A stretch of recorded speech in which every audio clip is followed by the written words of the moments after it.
Hello and welcome to the highlights of the semifinals. Today was the first set of the best of three set semifinal. Well, the results came on expected lines with Magnus Carlsen and Ian Nepo just racing past their opponents quite easily, both winning 2.5 in just 3 games. So, in terms of excitement, well, it wasn't as much as expected, but the two dominant players showed that they were in top form and they just finished the job on hand pretty quickly. The entire duration of the semifinals, the first set lasted just about under 3 hours, and that itself showed that the two better prepared players and more determined players showed that they meant business after a day's rest. They were fresh and they just came and destroyed the opposition. Let's take Magnus Carlsen first.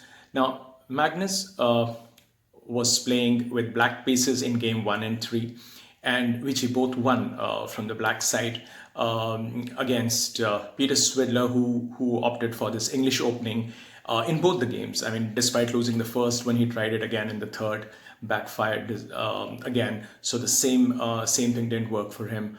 But what really happened in the game was that Magnus Carlsen in game 1 was up 3 pawns when the game ended in 27 moves. In game 3 again he was up 2 pawns, but the game again lasted just 27 moves. So with a lot of similarity in game 1 and 3, but in terms of nature of the way the game went, they were quite different after the opening sequence in English opening, as I said. Let's take a look at the first game. Magnus Carlsen here punted something like just giving away a pawn, and that too, the pawn that is placed usually in front of his castled king. He just played it 2 squares in front, just left it hanging, allowing Peter Swidler to just take it. And Peter Swidler at that point thought for almost 5 minutes, and then he decided to take it, but the way he followed it up later, that actually backfired, and the game didn't last more than 10 moves from that point. So Magnus Carlsen, who had already picked up a pawn earlier in the game, sacrifices one and then just gets his queen into action, and thereafter there's nothing left on that board because Peter Swidler missed one trick there again, and which he were to discover later. And then looking back at this particular plan of his, he defended it by saying that, look, I know that in English opening, Magnus Carlsen he's considered an expert on this because he's played this from both sides. And he said, I still have to try it. But why? And his answer was that in the league phase, Swidler played very, very tactically correct and technically sound positions. But then Carlsen got into positions where he should have won quickly, but he refused to win from a winning position. These were the words of Swidler. And then he said, so I wanted to do something different. So he got into a position which he intended to make it difficult for Magnus Carlsen, but then Carlsen just handled it so well. And on the contrary, it was Swidler who got a chance, which he realized later, of course. He said that when you play like this, you get maybe one chance like that, and then you can't afford to miss it. And I did miss it. So this was Swidler's take on the game. And Magnus Carlsen, in spite of winning this game, said that the quality of the games weren't great. I mean, imagine somebody who wins 9 matches on the trot, comes and destroys his rival in the semifinals, and then the first thing he says is the quality wasn't very high. So when he was asked why does he say this, because he's been winning every match so comfortably, he said because I try to look for more in every game. So that is why he is the world champion, and he is way ahead of the rest. Came game 2, and this time Magnus was playing with white pieces. Now here, probably this was the best time that Swidler had in the match, because he came up with this very nice sacrifice of his rook for a knight, which is unusual. But what was even more unusual was that there was a possibility of Magnus Carlsen losing his queen for 4 pieces. Now, this was something which is very unusual because later on, as Magnus Carlsen said, that had Peter Swidler opted for that option, this would have been probably the first time when Carlsen was playing a game where he didn't have his queen on the board but had all the 4 minor pieces, which are like the bishop pair and the knight pair for the queen. But then over the board, this didn't happen. There were a few more exchanges, simplification. Carlsen continued to play with his rook against Swidler's like minor piece, and eventually it ended in a draw, which was a well-fought draw. But then again, a few minutes later, when Game 3 started, Swidler opted for the same opening that Carlsen had destroyed in the first game.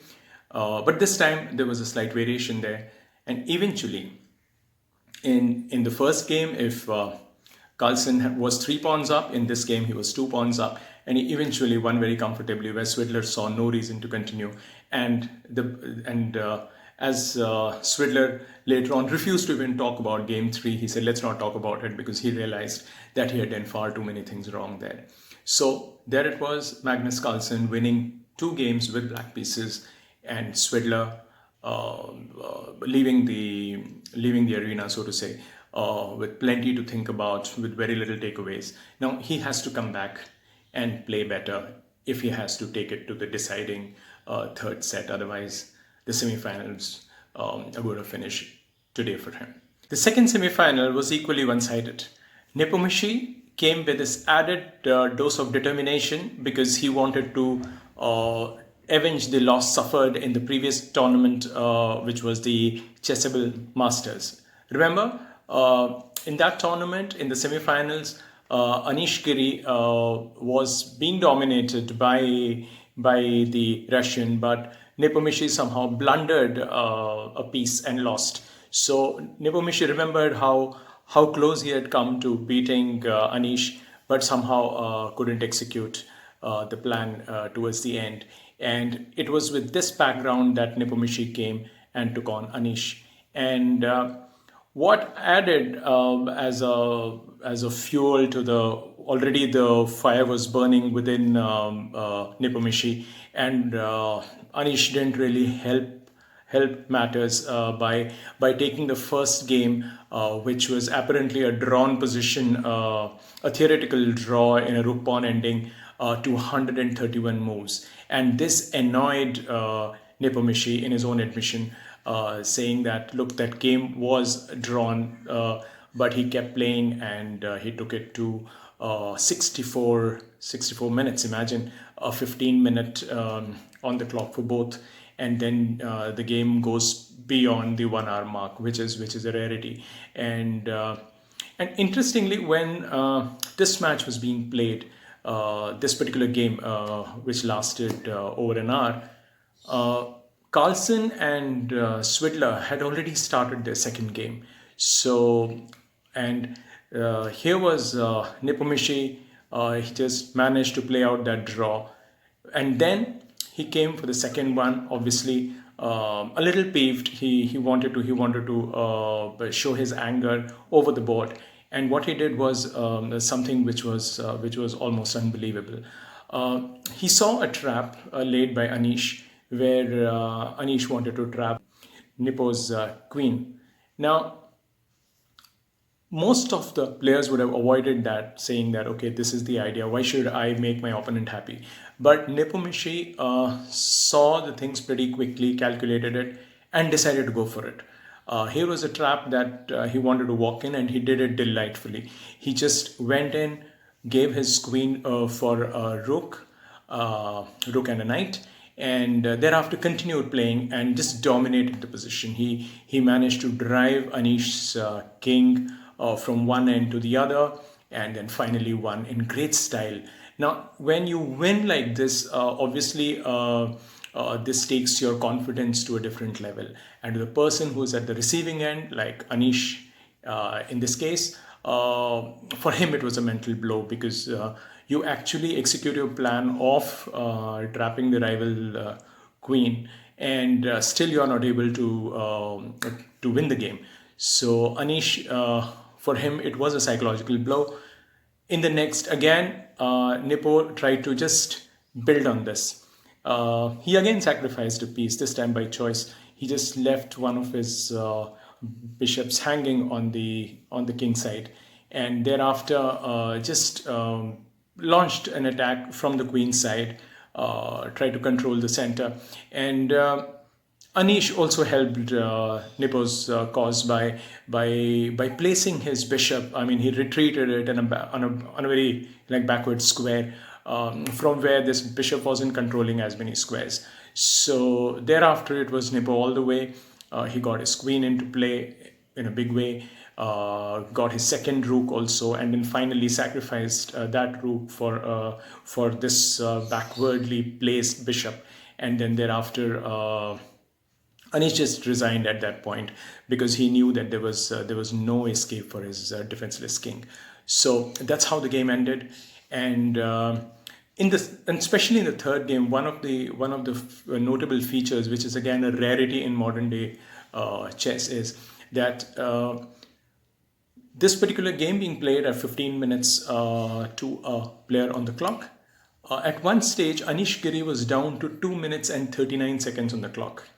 And guess how much did Nepomucci had on his clock? He had more than 15 minutes. That means more than the starting time. In short, when Anish Giri was struggling to save time and in his attempt not to lose on time, Nepomucci was playing on increment time because you get a 10-second increment for the moves made. So for every move that you make, you get a 10-second increment on the clock.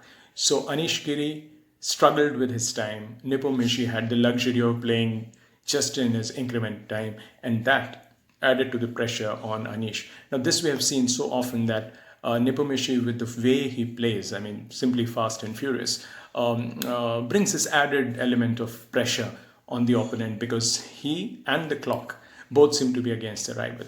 So later on, he was asked, in fact, why and how he manages to play so fast. His answer was, look, when I was a youngster, I also had trouble finishing my moves within the stipulated time. But then my coach told me that if your opponent has 2 hours on the clock at the start, you believe that you have only 1 hour. So you try to make your moves a little faster. And Nepo has actually worked on this. I mean, give credit to him for believing in his coach and trying to play at that pace. So here are 2 players, Carlsen and Nepomucci, who are looking at the possibility of finishing this match in just 2 sets. The third set may not be required, looking at the form, but when anything can happen, because let's expect Swedler and Anish Giri to come up with some new ideas today, and they're capable of, obviously, because they've reached this stage, and they'll have to pull out something today. Otherwise, we are going to see this game ending today, and then both Magnus and Nepomucci are going to get 1 day's rest before their much-awaited clash in the final. So let's hope for the best. Expect Magnus and Nepo to play at their level, because if they continue to play at this level, I don't see any change in the result like we saw in the first set. I think the semifinals could just end a day before schedule. So let's hope for the very best. I'll be back with more tomorrow. Thank you for watching.